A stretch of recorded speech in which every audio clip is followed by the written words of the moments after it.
Déjame hacerle un último ruego.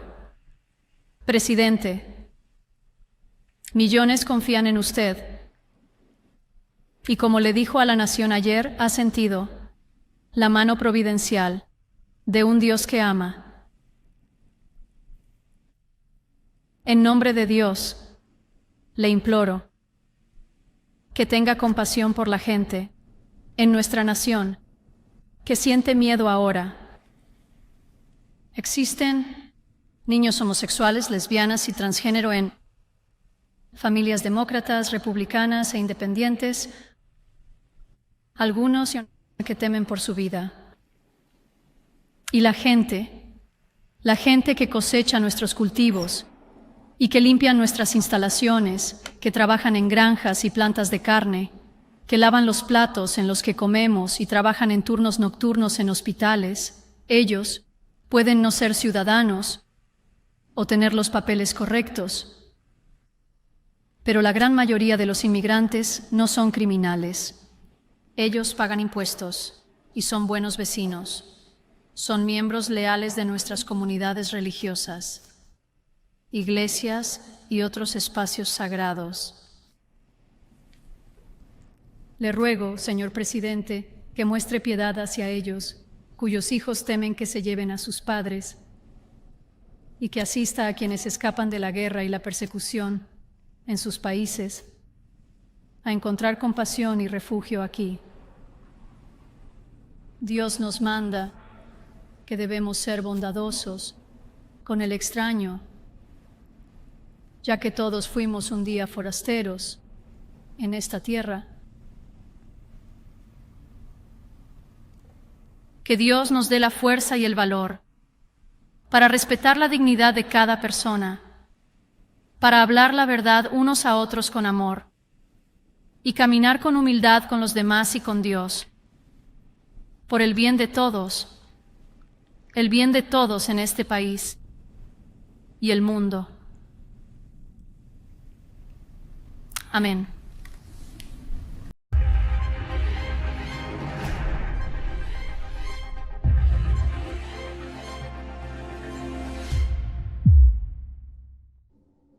Trump fue a la iglesia por una bendición para lo que va a hacer, pero salió regañado. No le gustó escuchar lo que la Biblia opina sobre lo que va a hacer o sobre lo que la iglesia opina de sus planes. La que escucharon ustedes fue la obispa Marianne Edgar Abud.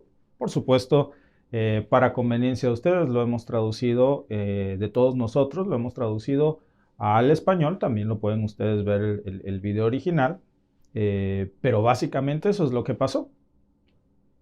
Ahora, ¿por qué Trump se incomodó tanto cuando escuchó esto? ¿Por qué vimos a un Trump desencajado, a un Trump que al parecer estaba totalmente fuera de lugar aquí? Bueno, pues parece que le dolió mucho que le recordaran su legado. ¿Cuál es su legado? Separar familias, encerrar niños, encerrarlos literalmente pues en jaulas, tratarlos como criminales y, como él mismo dice, porque así los considera él, animales. Esa fue la política antimigratoria de Donald Trump. No en la sombra, no en secreto, a plena vista del mundo. ¿Saben cuál es la ironía? Que a plena vista del mundo, en el video que ustedes vieron, hay una inmigrante sentada al lado de Trump, su esposa, y una hija de un inmigrante sentada a 3 lugares de Trump, la esposa del vicepresidente de los Estados Unidos. Trump tiene como esposa una inmigrante y el vicepresidente de los Estados Unidos está casado con una hija de inmigrantes. Y curiosamente, mientras miles de niños sufrían del trauma pues de ser arrancados de brazos de sus padres, Trump defendía sus decisiones con una frialdad que sigue impactando muchísimo. Pero esta vez, quien le recuerda lo que hizo y la desaprobación de sus acciones no fue un periodista, no fue un activista, no fue un político quien lo confrontó, fue una obispa dentro de una iglesia. Y lo hizo, amigos, con unos tamaños, con una contundencia que ni siquiera la oposición de Trump se lo ha dicho así de frente, ¿eh? Esto no fue un simple discurso religioso, fue un regaño público. Lo más sorprendente es la manera en la que Trump reacciona al salir de esa misa. Se los voy a mostrar en un momento. Por cierto, yo no diría que me siento asombrado, pero vaya que es impactante su reacción. Vamos a hablar de eso en un momento, pero, y por supuesto no era para menos, porque básicamente lo humilló en público y le dejó en claro cómo sus políticas no son aprobadas por la iglesia a la que Trump fue a escuchar misa él esperaba la aprobación, y no fue así. Le recordó que lo que hizo de separar a más de 5,000 familias no solamente es una traición directa a los principios que supuestamente defiende su religión. Y mientras Trump se hundía, porque se veía en el video, ¿no? Bastante incómodo, ni siquiera le sostenía la mirada, su mirada de arrogancia, de preocupación, de inconformidad. El mensaje de la obispa, mientras tanto, pues seguía dándole hasta para llevar a Donald Trump y resonaba no nada más en la iglesia, en todo el país. Y estas políticas de Trump, pues es que evidentemente no solamente son crueles, son una mancha en la historia de los Estados Unidos que hoy vuelve a surgir.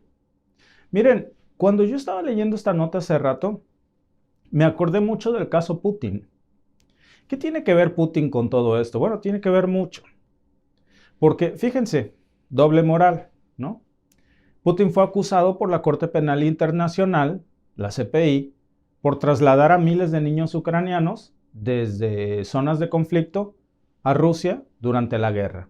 Se habla de unos 400 niños ucranianos, de hecho, que pues fueron movidos en ese momento y pues, lo sacaron de Ucrania, pues, con la razón o excusa, como ustedes lo quieran ver, ¿verdad? De proteger a estos niños de no morir de la guerra. Bueno, ¿qué pasa después de que esto se reporta en esos momentos? Se hablaba incluso de unos 400 niños ucranianos, no sé si ustedes se acuerdan, que fueron adoptados por familias rusas. Y según la Corte Penal Internacional, pues eso fue interpretado como un intento de reeducación. Dijeron que era una violación a los derechos humanos y de los niños, ¿no? Al derecho internacional. Sale Moscú y dice que eso lo hizo para salvar la vida de esos niños de morir en el frente de batalla. La Corte Penal Internacional dice que eso no es cierto. Eso es un crimen y le giran orden de aprehensión a Putin. Cuando eso pasa, por cierto, Washington sale y dice que nada más por eso era más que motivo suficiente para girarle una orden de aprehensión a Vladimir Putin en el 2023. Ahora, si comparamos, pues Trump no sacó a niños de una zona de guerra. Trump los separó de sus familias en la frontera. Es lo mismo, la diferencia es que ahí no había guerra. No porque estuvieran en peligro, Digo, se supone que llegaron a Estados Unidos. No era porque estuvieran en una zona de peligro. Era porque quería precisamente usar el sufrimiento como un escarnio, como una disuasión, como un terror psicológico. Fueron más de 5,500 niños que venían principalmente de México, de Guatemala, de Honduras, de El Salvador, y que terminaron separados de sus padres en cárceles. Les llamaban centros de detención masificados, en jaulas los niños, como animales. Y bueno, Trump se refiere a los inmigrantes como animales. Y él mismo dice, me han dicho que no les llame animales y yo voy a seguir llamándoles animales porque es lo que son. Eso es lo que él dice. Hay muchos reportes que indican cómo ahí las condiciones de higiene eran paupérrimas para los niños, había frío extremo, los alimentaban inadecuadamente, o sea, eran tratos inhumanos y degradantes para los niños. Muchos ni siquiera tenían camas, dormían en el suelo. Los menores eran enviados a lugares como la infame estación, por ejemplo, de Kling en Texas, en donde se denunciaron casos incluso de bebés con pañales sucios, por días de bebés con pañales sucios, niños enfermos sin atención médica. adolescentes cuidando a otros menores que ni siquiera conocían porque no había supervisión suficiente. Fue criminal. ¿Qué hizo la Corte Penal Internacional? ¿Actuó como en el caso Putin? No. Un silencio sepulcral. No hubo una investigación, no hubo una denuncia, no hubo un pronunciamiento. Y Estados Unidos sale y justifica esas acciones diciendo que sí, eran crueles, sí, los trataron como animales, no les daban de comer, dormían en el suelo los niños y los bebés, pero pues era necesario para proteger su soberanía. Ah, bueno, no, pues ya disculpe, ¿no? Y claro, para garantizar, dicen, su seguridad nacional.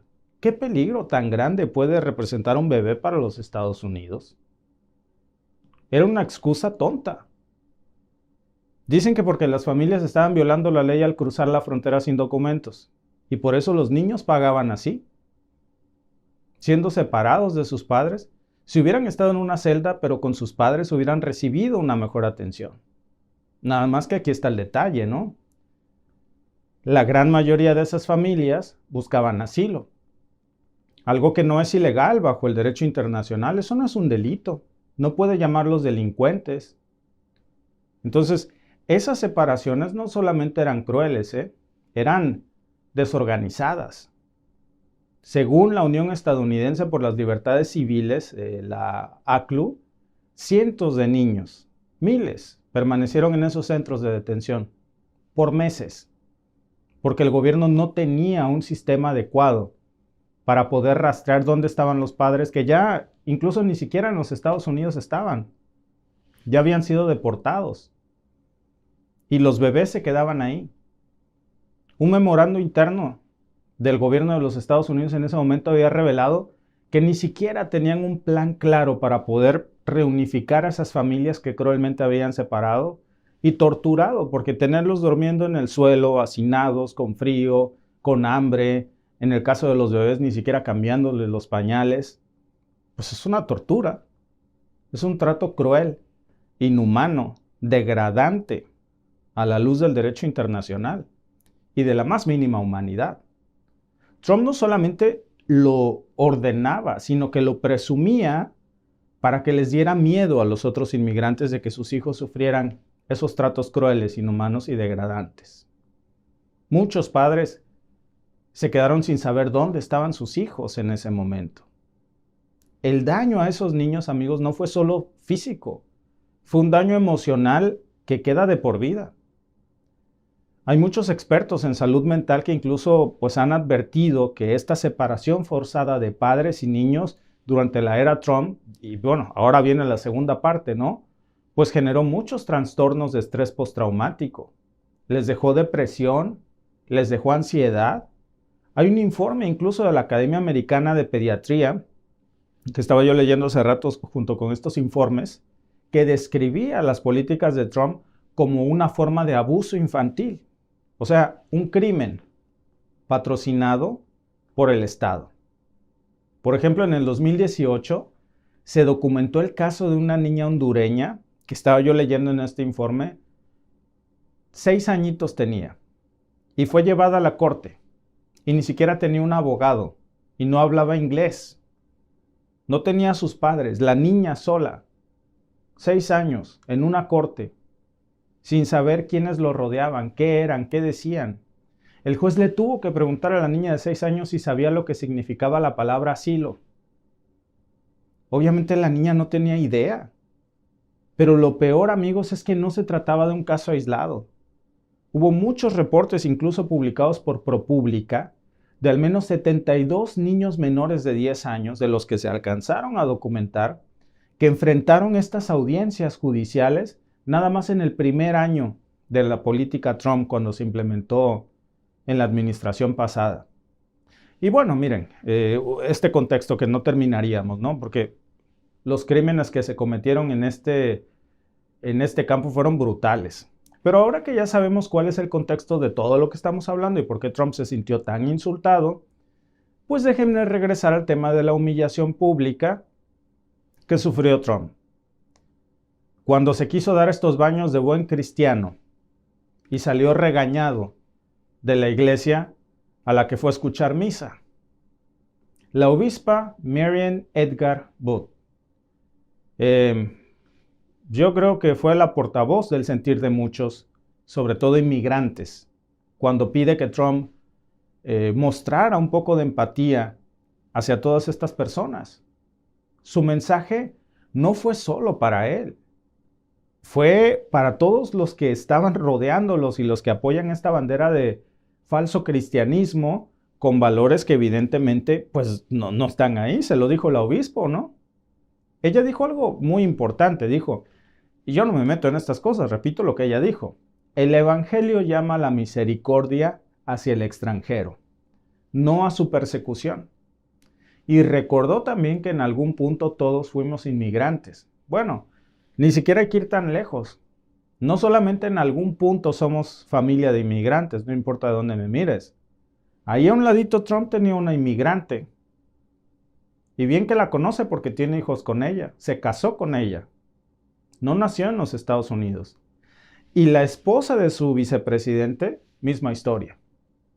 Hija de padres inmigrantes. Ahora vamos a ver, por cierto, qué va a pasar con la ciudadanía de la vicepresidenta, ¿eh? Vamos a hablar de eso porque hay muchas especulaciones. La va a perder con el decreto de Trump de perder la ciudadanía por nacimiento. Eso está inundando las redes sociales. Pero lo que está haciendo que este regaño sea tan incómodo para Trump, por supuesto, es el contexto, porque Trump usa esta bandera de la religión como un instrumento político. Pero cuando se mete a la religión no le gusta escuchar lo que piensan, ¿no? Hemos visto muchas fotos de Trump posando con una Biblia frente a una iglesia. Después, por cierto, de que desalojara violentamente a manifestantes pacíficos, ¿no? Se proclamó como el mejor defensor de los valores cristianos, pero cuando la obispa le recuerda cuáles son los valores cristianos, Trump hace muecas, voltea la cara, y van a ver ustedes lo que dijo al salir, es cínico. Pero vemos que sus acciones son muy diferentes de los principios que dice tener. Y se incomoda cuando le recuerdan lo que dice la Biblia y la iglesia a la que él va sobre lo que está haciendo. Lo interesante, amigos, es cómo reacciona Trump a este regaño. Miren nada más. ¿Cómo reacciona Trump al regaño de Marian Booth de pedir misericordia? Ella hizo un sermón que, pues lejos de ser un ataque, fue un recordatorio de que tenga misericordia y piedad de los desprotegidos, de las personas indefensas, especialmente de alguien que dice ser cristiano y que se supone que debería de reflexionar su proceder cuando le recuerdan lo que la Biblia opina de sus acciones. Trump no solamente lo toma como algo personal, lo transforma ahora en un espectáculo para defender su narrativa de víctima y le está pidiendo disculpas a la obispa, que se disculpe públicamente porque le pidió tener misericordia de las personas LGBTQ+ inmigrantes. Entonces, esta frase que Booth dice, metió a su iglesia en la política de forma descortés, dice Trump. No, fíjense, dice Trump, metió a su iglesia en la política de forma descortés. No, el político se fue a meter a la iglesia de forma descortés. Creo que el enunciado está al revés, ¿eh? Si no quieres que se mezcle la religión con la política, ¿qué hace un político en un evento político dentro de una iglesia? Nadie obligó a Trump a meterse ahí. Él se metió solito y lo agendó y los medios estuvieron ahí cubriéndolo. Lo que Trump quería era aplausos. Pero claro, como no fue lo que él esperaba, pide que se disculpe. La religión. ¿Qué sigue? ¿Una disculpa de Dios? ¿O de la Biblia? ¿Quién puede olvidar las fotos de Trump posando con esa Biblia, ¿no? Como si fuera un trofeo. Todos esos discursos en donde proclama ser el defensor de los valores cristianos. Mientras separa familias, mientras ordena estos tratos crueles contra bebés y niños, separándolos de sus padres. Y aquí hay algo más. Trump ni siquiera pudo reconocer el simbolismo del evento en el que estaba. Esta misa no fue un acto religioso, amigos, representaba este intento de unir a una nación dividida, algo que para muchos, por cierto, él mismo desmoronó durante su mandato. En lugar de captar esa idea de unidad que predicaba la obispa, pues Trump la ataca diciendo que el servicio fue aburrido, y sí se le veía cara de aburrido, eso ni negarlo. También dijo que la obispa fue poco inspiradora. Bueno, para él, para muchos fue bastante inspirador. Pero su crítica más insólita fue que la misa no mencionó los crímenes de algunos inmigrantes. ¿En serio? Convertir un mensaje de compasión en una excusa para justificar sus políticas migratorias no solo fue de mal gusto, fue un recordatorio de que Trump siempre prioriza el miedo y la división sobre cualquier otra cosa. Yo no puedo decir que todos los estadounidenses son racistas porque un porcentaje es racista. No puedo decir que todos los mexicanos son miembros de un cártel solo porque unos cuantos son miembros del cártel. Yo no puedo decir que todos los inmigrantes son criminales solo porque algunos han cometido delitos. No podemos generalizar. Y esta exigencia de Trump de una disculpa, pues no es cualquier cosa. Exigirle a un líder religioso que se disculpe por lo que dice la Biblia y por sus valores religiosos de misericordia y compasión, que predica el cristianismo, por cierto, a donde él se fue a meter, nadie lo obligó a meterse, pues nos habla de un Trump que tiene un nivel de soberbia difícil. Repito, solo falta que Trump exija una disculpa de Dios y de la Biblia, ¿no? Si no le parece lo que la Biblia dice de eso, que no se meta a escucharla. Si no está de acuerdo con una religión, que no vaya a esa misa. Pero el que no quiere ver fantasmas, pues que no salga de noche. Todo, amigos, esto es parte de un patrón, ¿no? Cada vez que lo confrontan o que algo no encaja con su narrativa o que no le dan la razón, entonces piensa que es algo personal y se ofende y los ataca. Sale en su red social Trump descalificando a la obispa, dice que es una odiadora de la izquierda radical. Fíjense nada más. Odiadora y que es de la izquierda radical. Lo que no dice Trump es que su gobierno, en ese mismo contexto, pues ya estaba endureciendo políticas que afectaban directamente a las personas que Bush defendía en ese discurso, a los inmigrantes que ponen comida en la mesa de los estadounidenses, a los inmigrantes que trabajan en los hospitales, a los inmigrantes que lavan los platos de los estadounidenses en restaurantes, a los inmigrantes que construyen las casas. No habló de los inmigrantes criminales, ¿eh? Fue muy específica a qué tipo de inmigrantes se refería. Y a las órdenes ejecutivas, por cierto, surreal, ¿no? A las órdenes ejecutivas de Trump, que eliminan el derecho a las personas de ciudadanía a las personas por nacimiento.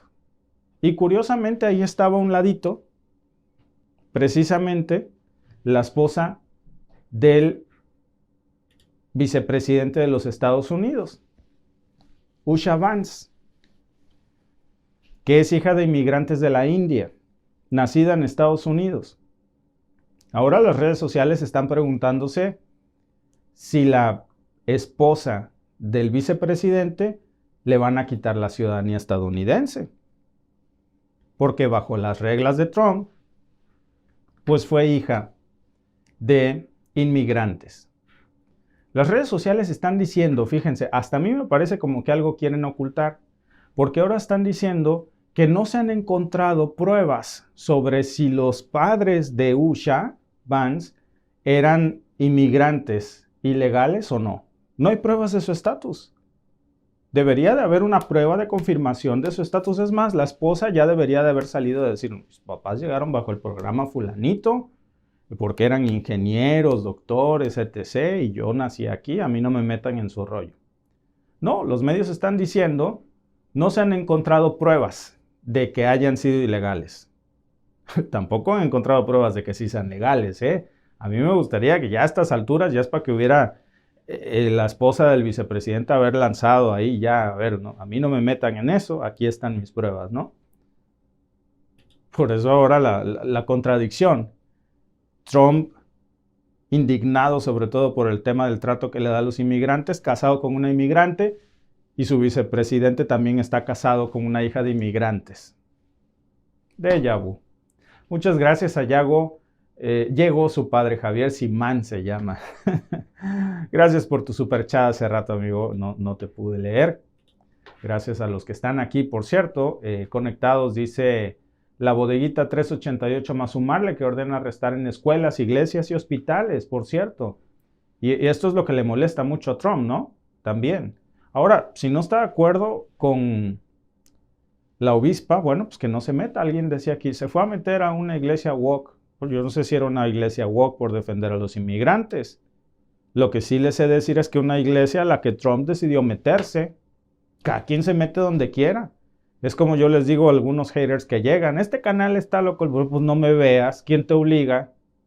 Entonces, a ver, si Trump no cree en eso, ¿para qué se fue a meter ahí? Nada más que si te metiste ahí es porque crees en eso, pero no te gustó, ¿verdad? Como decimos en México, hágase la voluntad de Dios en los bueyes de mi compadre.